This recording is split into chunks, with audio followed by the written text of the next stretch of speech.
आपको discovery of electron के बारे में बताया था। अब हम डिस्कवरी ऑफ द प्रोटॉन पढ़ेंगे।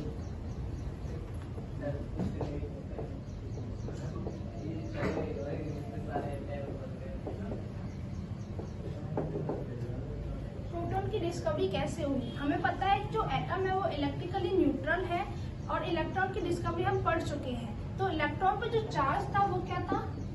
नेगेटिव। और एटम होता क्या है? न्यूट्रल।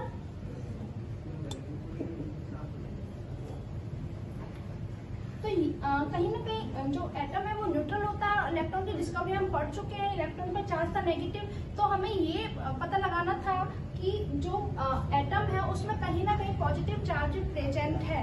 इसके लिए एक साइंटिस्ट थे गोल्डस्टीन। गोल्डस्टीन ने क्या किया था? एक एक्सपेरिमेंट किया। उन्होंने क्या किया? एक डिस्चार्ज ट्यूब ली। डिस्चार्ज ट्यूब में जो गैस ली थी उसका प्रेशर कम रखा गया और perforated cathode ray, cathode tube ली, ये कैथोड रोड। ये हमारे पास डिस्चार्ज ट्यूब है। यहाँ पे हमने एनोड लगाया हुआ है, एनोड रॉड, और यहाँ पे लगाई है हमने कैथोड रॉड जो क्या है? परफोरेटेड है।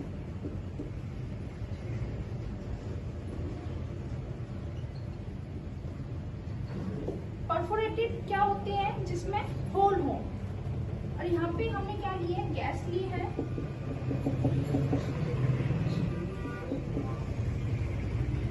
एट लो प्रेशर, जिसका प्रेशर क्या रखा गया है? लो। यहाँ पे हमने जिंक सल्फाइड की स्क्रीनिंग लगाई है।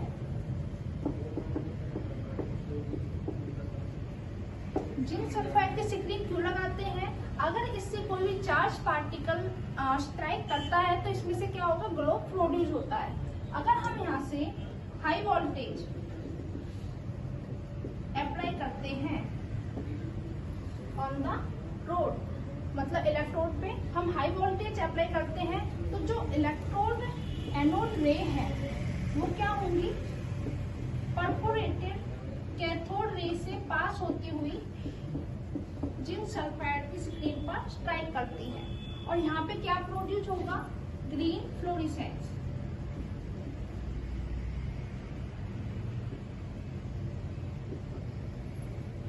मतलब ग्रीन कलर का ग्लो प्रोड्यूस होगा, जिससे हमें क्या पता चल रहा है कि जो एनोड रे है कहाँ से आ रही है? एनोड की तरफ से आ रही है। और किससे पास हो रही है? कैथोड, परफोरेटेड कैथोड से पास होती हुई किस पे स्ट्राइक कर रही है? जिंक सल्फाइड की स्क्रीन पर स्ट्राइक कर दी है। और क्या प्रोड्यूस हो रहा है? ग्रीन फ्लोरेसेंस प्रोड्यूस हो रहा है। इनको हम बोलेंगे एनोड रे या फिर कैनाल रे। कैनाल रे क्यों बोल रहे हैं? क्योंकि कैथोड होल से पास हो रही है। और पॉजिटिव रे, पॉजिटिव रे क्यों बोल रहे हैं? क्योंकि हमें पता है जो एनोड रे है उन पर कौन सा चार्ज पाया गया है? Positive charge. तो इस वजह से इनको क्या बोल रहे हैं हम? पॉजिटिव रे। दोबारा से बता रही हूँ कि जो एटम है वो इलेक्ट्रिकल न्यूट्रल होता है और इलेक्ट्रॉन की डिस्कवरी हम पढ़ चुके थे। इलेक्ट्रॉन पर चार्ज था नेगेटिव। तो हमारे दिमाग में एक बात आई कि जो एटम है वो न्यूट्रल है, तो यहाँ पे कहीं ना कहीं एटम में पॉजिटिव चार्ज प्रेजेंट होगा। तो एक साइंटिस्ट थे गोल्डस्टीन, उन्होंने क्या किया था? एक एक्सपेरिमेंट किया। एक डिस्चार्ज ट्यूब ली। डिस्चार्ज ट्यूब में दो रॉड लिए, electrode rod. At low pressure पे क्या लिए? गैस लिए यहाँ पे। और perforated cathode tube rod. Perforated cathode rod क्या होती है? जिनमें होल्स प्रेजेंट हो। यहाँ पे जिंक सल्फाइड की स्क्रीन लगाई है। जिंक सल्फाइड की स्क्रीन क्यों लगाते हैं? अगर कोई भी चार्ज पार्टिकल या चार्ज रे उनसे स्ट्राइक करती हैं, टकराती हैं, तो उनमें से ग्लो प्रोड्यूस होता है। जब हम हाई वोल्टेज अप्लाई करते हैं तो एनोड से कुछ रे पास हो रही है from the cathode road. Cathode road में जो भी होल्स प्रेजेंट है उनसे पास होते हुए कहाँ जा रही है? वो स्ट्राइक करती है जिंक सल्फाइड पर। वहाँ पे क्या हो रहा है? ग्रीन फ्लोरेसेंस हो रहा है। इससे हमें पता चलता है इनको जो भी रे प्रोड्यूस हो रही है उनको क्या बोल रहे हैं? एनोड रे, क्योंकि वो एनोड से निकल रही है। स्टार्टिंग में ये बोला गया था। और कैनाल रे क्यों बोल रहे हैं? क्योंकि वो कैथोड के होल से पास हो रही है। और पॉजिटिव रे क्योंकि उन पर कौन सा चार्ज पाया गया है? Positive charge.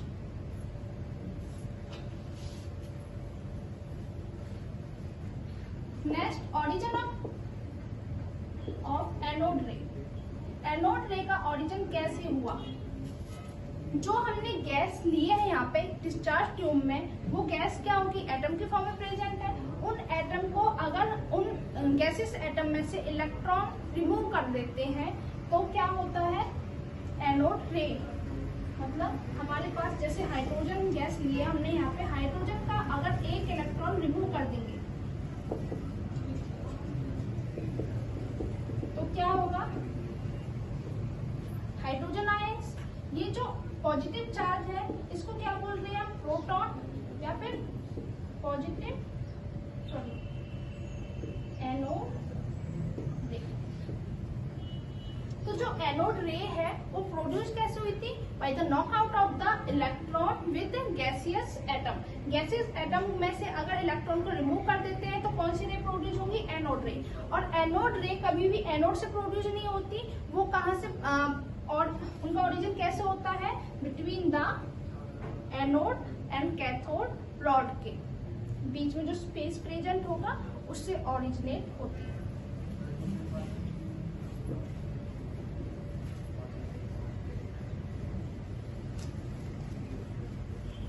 नेक्स्ट है प्रॉपर्टीज ऑफ एनोड रे।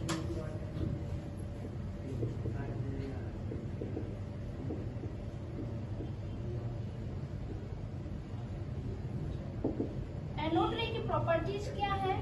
फर्स्ट है कि ये मेटीरियल पार्टिकल से बनी हुई है।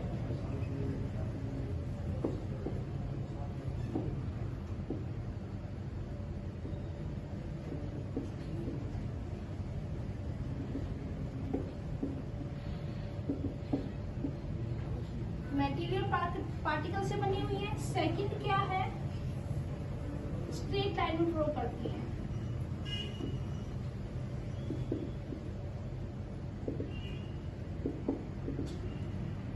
स्ट्रेट लाइन में फ्लो कर रही थी। कैसे?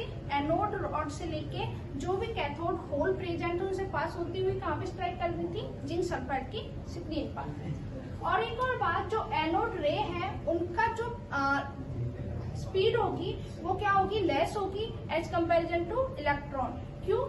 क्योंकि जो इलेक्ट्रॉन है, इलेक्ट्रॉन के ऊपर चार्ज था हमारा 1.6 × 10 की पावर -90 और उसका जो मास था वो था नेग्लिजिबल। इलेक्ट्रॉन का जो मास था वो क्या था? नेग्लिजिबल था। लेकिन एनोड का मास क्या है? इलेक्ट्रॉन के कंपैरिजन ज्यादा है। इस वजह से उनकी जो स्पीड होगी वो क्या होगी? लेस होगी एज कंपैरिजन टू इलेक्ट्रॉन, क्योंकि इलेक्ट्रॉन का मास क्या था? Negligible. Third, they have positive charge.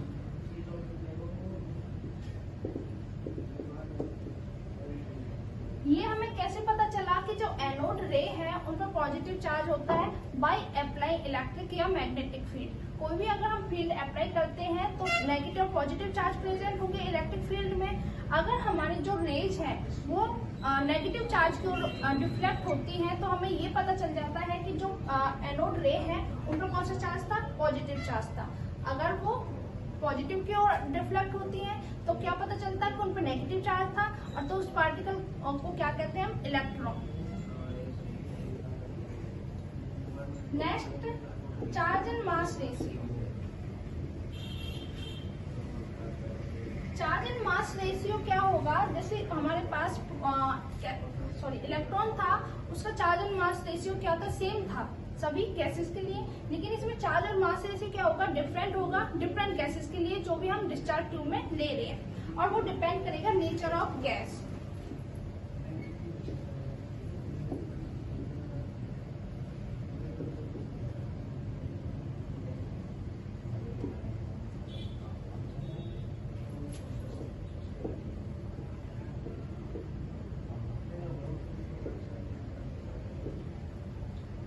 Discharge tube में हम जो भी गैस ले रहे हैं उसका जो भी नेचर होगा उस पर डिपेंड करता है charge and mass ratio. Next, charge मतलब अब जो एनोड रे है उस पर चार्ज कैसा होगा, या एनोड जो पार्टिकल्स हैं उन पर, जो पॉजिटिव पार्टिकल हैं उन पर चार्ज क्या होगा, जितने भी इलेक्ट्रॉन रिलीज होते हैं, अगर एक इलेक्ट्रॉन रिलीज हुआ है तो जो पॉजिटिव यूनिट चार्ज का होगा वो क्या होगा 1, अगर 2 इलेक्ट्रॉन रिलीज हुए हैं तो पॉजिटिव यूनिट चार्ज क्या होगा 2। तो जितने भी इलेक्ट्रॉन रिलीज होते हैं वो क्या होंगे, उनके पॉजिटिव चार्ज पर डिपेंड करते हैं। मतलब अगर पॉजिटिव चार्ज हमारा 1 है, 2 है, 3 है, तो किस पर डिपेंड कर रहे हैं कि जितने नंबर ऑफ इलेक्ट्रॉन रिलीज हुए हैं, तो नंबर ऑफ इलेक्ट्रॉन रिलीज होंगे इतनी हमारे क्या होंगे पॉजिटिव चार्ज। नेक्स्ट मास। एनोड जो पार्टिकल है, एनोड चार्ज जो भी था उस पर जो मास होगा वो क्या होगा, किसके इक्वल होगा, हाइड्रोजन एटम के इक्वल होगा, या फिर डिपेंड करता है नेचर ऑफ गैस पर। डिफरेंट गैसेस हैं, डिफरेंट उनका क्या होगा मास। जैसे इस एक्सपेरिमेंट में हमने निकाला है कि जो भी मास है वो क्या, इलेक्ट्रॉन का जो चार्ज है वो क्या था 1.6 × 10⁻⁻90, और जो प्रोटॉन है उसका चार्ज भी कितना पाया है 1.6 × 10⁻90। जो प्रोटॉन का चार्ज था वो किसके इक्वल है, इलेक्ट्रॉन के चार्ज के इक्वल है। और इसमें हमने कौन सी गैस ली थी, हाइड्रोजन गैस, जो क्या है अगर उसका एक इलेक्ट्रॉन रिलीज कर देते हैं तो क्या होगा, पॉजिटिव चार्ज आ जाएगा। और ये क्या है, प्रोटॉन है, तो ये क्या है हमारे पास lightest element. Charge and mass ratio कितना पाया था 9.58 × 10⁴।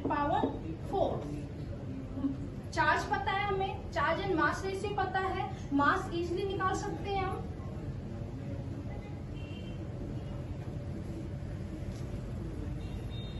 मास निकालने के लिए क्या करेंगे, चार्ज अपॉन में charge and mass ratio, charge कितना 1.6 × 10⁻19 अपॉन 9.58 × 10⁴ इक्वल 1.67 × 10⁻24, जो किसके इक्वल है, हाइड्रोजन एटम के इक्वल है।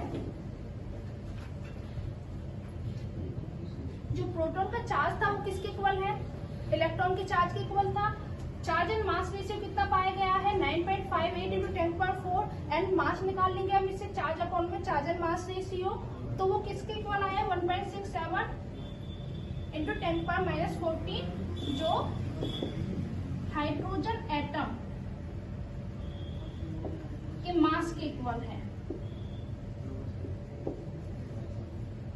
जो एक हाइड्रोजन एटम का मास होता है वो क्या है, प्रोटॉन का मास।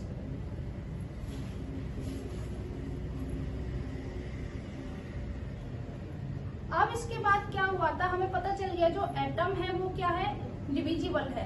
मतलब डेल्टा ने क्या बोला था, एटम क्या था, इंडिविजिबल था, मतलब उसको हम डिवाइड नहीं कर सकते थे। लेकिन बाद में एटम के जो फंडामेंटल पार्टिकल है 3 पार्टिकल थे, electron, proton and neutron. Neutron की डिस्कवरी अभी हम पढ़ेंगे। प्रोटॉन की डिस्कवरी हो चुकी है। प्रोटॉन की डिस्कवरी पे मतलब प्रोटॉन का चार्ज था पॉजिटिव, और उसकी डिस्कवरी कितनी की थी, रदरफोर्ड।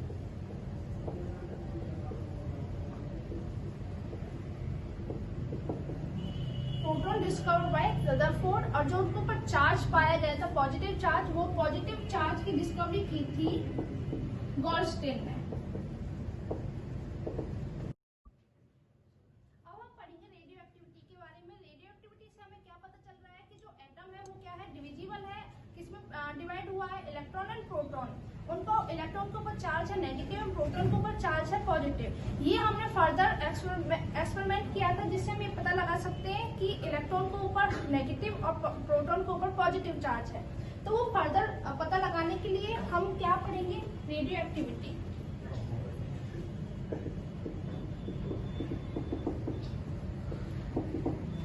रेडियो एक्टिविटी की जो डिस्कवरी की थी, रेडियो एक्टिव एलिमेंट है उनकी डिस्कवरी की थी बैकरल ने। एक साइंटिस्ट थे बैकरल, उन्होंने रेडियो एक्टिविटी की डिस्कवरी की थी।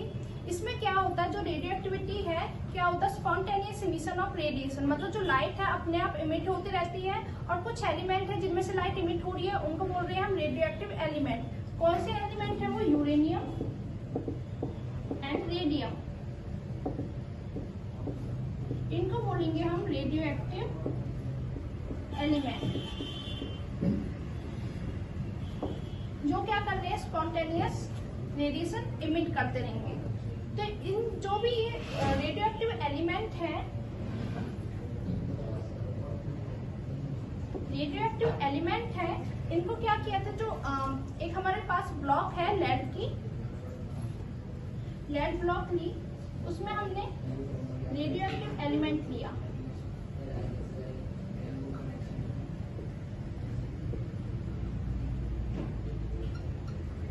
Block of lead,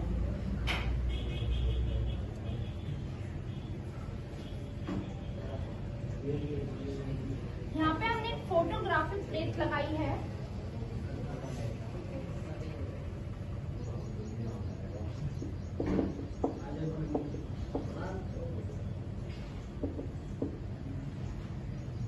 photographic plate क्या होती है, थिन शीट होती है मेटल की, जिसपे हम फोटोग्राफिक रिकॉर्ड करते हैं, जो भी फोटो वगैरह लिए हैं उनका रिकॉर्ड रखते हैं, उसे बोलते हैं फोटोग्राफिक प्लेट। और यहाँ पे हमने अप्लाई की है इलेक्ट्रिक और मैग्नेटिक फील्ड।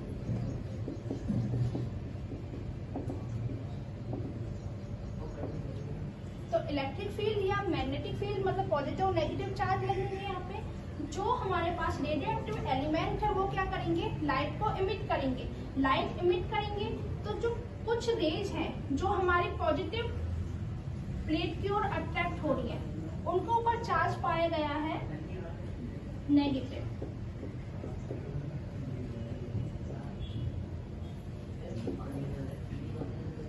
तो नेगेटिव चार्ज है, उसको बोलेंगे हम बीटा रे। और जो बीटा पार्टिकल है, जो पार्टिकल प्रेजेंट है उनको बोलेंगे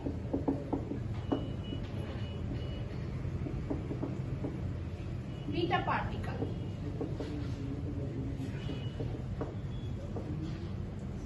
जो बीटा रेज है उन पर चार्ज है नेगेटिव और उसका जो मास है वो किसके इक्वल है, इलेक्ट्रॉन के इक्वल, जो क्या था, नेग्लिजिबल था। तो हम बीटा रे को ऐसे भी लिख सकते हैं, चार्ज क्या है, चार्ज एंड मास वो किसके इक्वल है, इलेक्ट्रॉन के इक्वल, किसका, बीटा रेज का।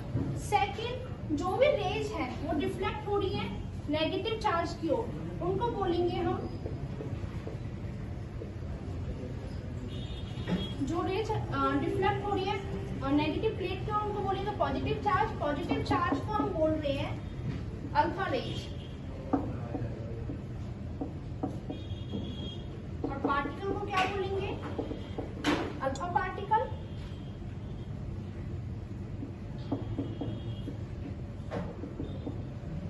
अल्फा पार्टिकल का जो मास एंड चार्ज है वो किसके इक्वल है, हीलियम न्यूक्लियस के इक्वल।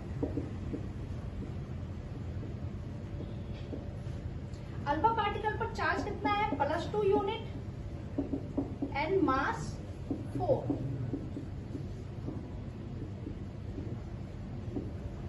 जिसको हम कंपेयर करते हैं हीलियम से।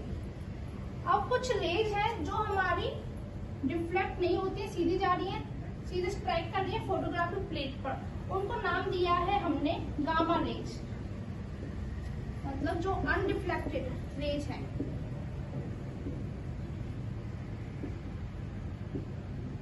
उनको क्या बोला है, गामा रेज।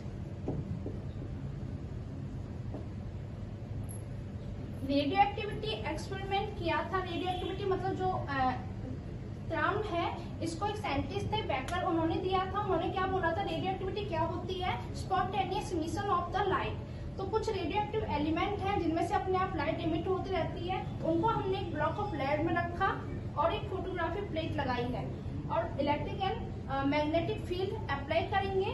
तो जो रेज यहाँ से इमिट हो रही है, अगर वो रे हमारे नेगेटिव प्लेट की ओर अट्रैक्ट होती है, रिफ्लेक्ट हो रही है, तो उनको बोलेंगे हम पॉजिटिव चार्ज और नाम दिया है अल्फा रेज। और जो पार्टिकल प्रेजेंट है उनको बोलेंगे अल्फा पार्टिकल।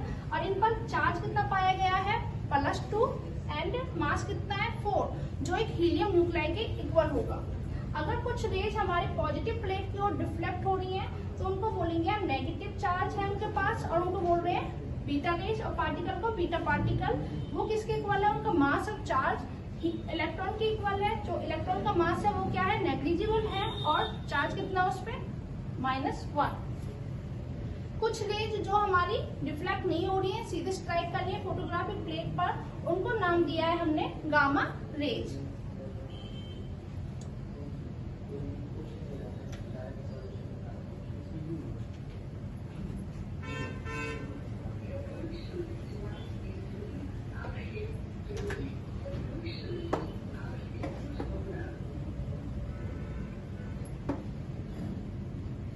अब हम पढ़ेंगे डिस्कवरी ऑफ न्यूट्रॉन।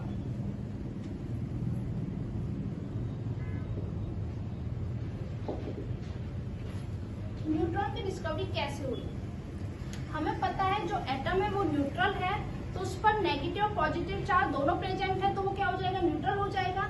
लेकिन अगर हम किसी भी एटम का मास निकालते हैं तो क्या होगा, जितने हमारे पॉजिटिव चार्ज प्रेजेंट हैं ऑन द न्यूक्लियस, मोस्टली एक साइंटिस्ट थे, उन्होंने क्या किया था कि जितने पॉजिटिव चार्ज प्रेजेंट है न्यूक्लियस पर, उनको नाम दिया था एटॉमिक नंबर। मतलब जो पॉजिटिव चार्ज यूनिट है वो किसके इक्वल हो जाएंगे, हमारे atomic number of the atom. मतलब एटम का जो एटॉमिक नंबर है वो किसके इक्वल है, जितना न्यूक्लियस में पॉजिटिव चार्ज प्रेजेंट है। और वो पॉजिटिव चार्ज किसके इक्वल है, कॉरस्पॉन्ड टू द प्रोटॉन। तो हम ये भी बोल सकते हैं जितने नंबर ऑफ प्रोटॉन प्रेजेंट है एक एटम में, वो क्या होगा, उसका एटॉमिक नंबर। अगर हम प्रोटॉन का मास एटम का मास निकालते हैं तो क्या होगा, जो प्रोटॉन है उसका मास कितना होता है, 1 unit mass according to mass scale.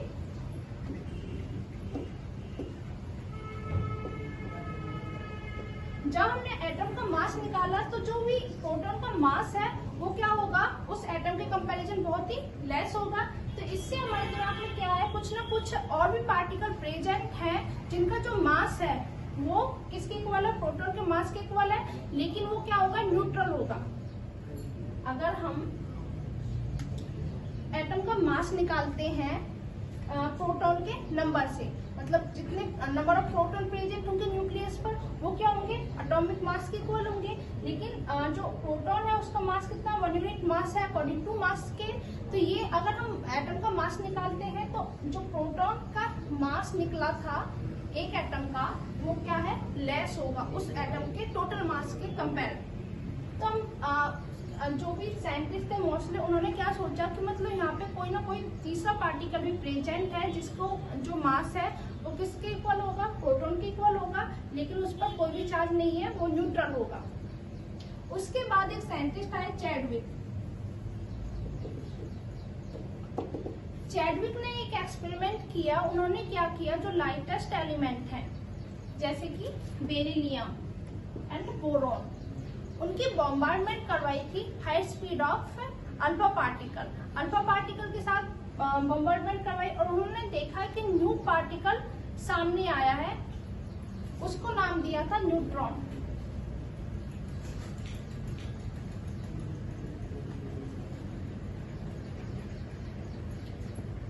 Alpha particle पे चार्ज कितना था, 2, और मास कितना था, 4, जिसको हम कंपेयर कर रहे थे हीलियम के न्यूक्लाइड से। इसकी हम बॉम्बार्डमेंट करवाते हैं लाइटेस्ट एलिमेंट के साथ, जैसे बेरिलियम है।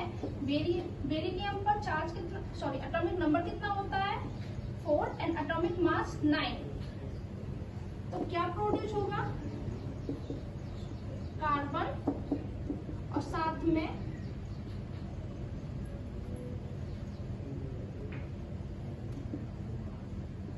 एक न्यू एलिमेंट या न्यू पार्टिकल जिसको नाम दिया है न्यूट्रॉन, जिसका मास किसके इक्वल है, प्रोटॉन के मास के इक्वल है, और चार्ज क्या है, 0।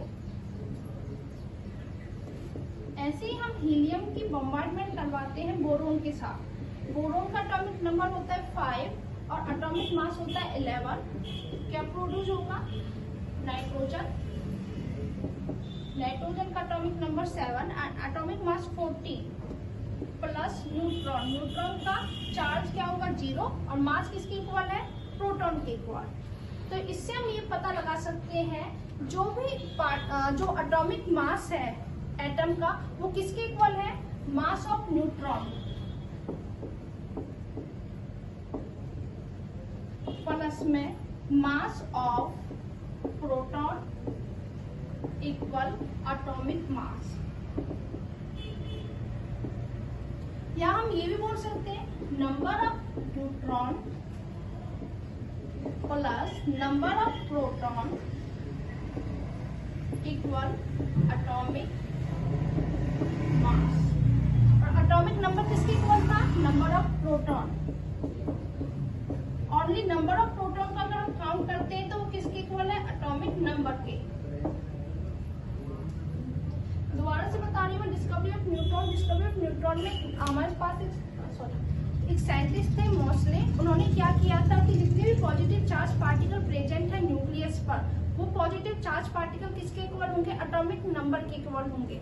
तो वो पॉजिटिव चार्ज थे वो किसके कॉरेस्पॉन्ड थे, प्रोटॉन के। तो हम ये भी बोल सकते हैं number of proton equal to atomic number. लेकिन अगर हम एटॉमिक मास निकालते हैं तो वो क्या होगा, मास ऑफ द प्रोटॉन, क्योंकि मास ऑफ इलेक्ट्रॉन क्या था, नेग्लिजिबल था। अगर हम मास ऑफ प्रोटॉन देखते हैं तो वो एक्चुअल जो मास था एटम का उससे क्या आ रहा था, कम आ रहा था। तो उनके दिमाग में क्या है, कुछ ना कुछ और भी पार्टिकल प्रेजेंट है जिसका मास क्या होगा, प्रोटॉन के मास के इक्वल है, लेकिन उस पर चार्ज क्या होगा, जीरो, या वो क्या होंगे, न्यूट्रल होंगे। तो एक साइंटिस्ट थे चैडविक, उन्होंने क्या किया था, जो लाइटेस्ट एलिमेंट है जैसे बेरिलियम एंड बोरॉन, उनकी बम्बार्डमेंट करवाई थी हीलियम के साथ, उनकी बम्बार्डमेंट करवाई थी अल्फा पार्टिकल के साथ। अल्फा पार्टिकल क्या होते हैं, जिनके ऊपर +2 चार्ज होता है और 4 उनका मास होता है, जो हीलियम के न्यूक्लियाई के इक्वल होते हैं। तो उन्होंने अल्फा पार्टिकल की बम्बार्डमेंट करवाई थी बेरिलियम के साथ। क्या निकल के आया, एक न्यू पार्टिकल निकल के आया था, उसका नाम रखा गया था न्यूट्रॉन। तो हमें क्या पता चला, जो मास ऑफ न्यूट्रॉन या मास ऑफ प्रोटॉन है वो किसके इक्वल है, एटॉमिक मास। या फिर आप किसी भी एटम का मास देखते हैं तो वो मास किसके इक्वल होगा, जितने नंबर ऑफ प्रोटॉन या जितने नंबर ऑफ जितने नंबर ऑफ प्रोटॉन या जितने नंबर ऑफ न्यूट्रॉन प्रेजेंट है उनको ऐड करेंगे तो हमें क्या मिलेगा, एटॉमिक मास। और ओनली हम नंबर ऑफ प्रोटॉन देख रहे हैं तो वो किसके इक्वल होंगे, एटॉमिक नंबर के।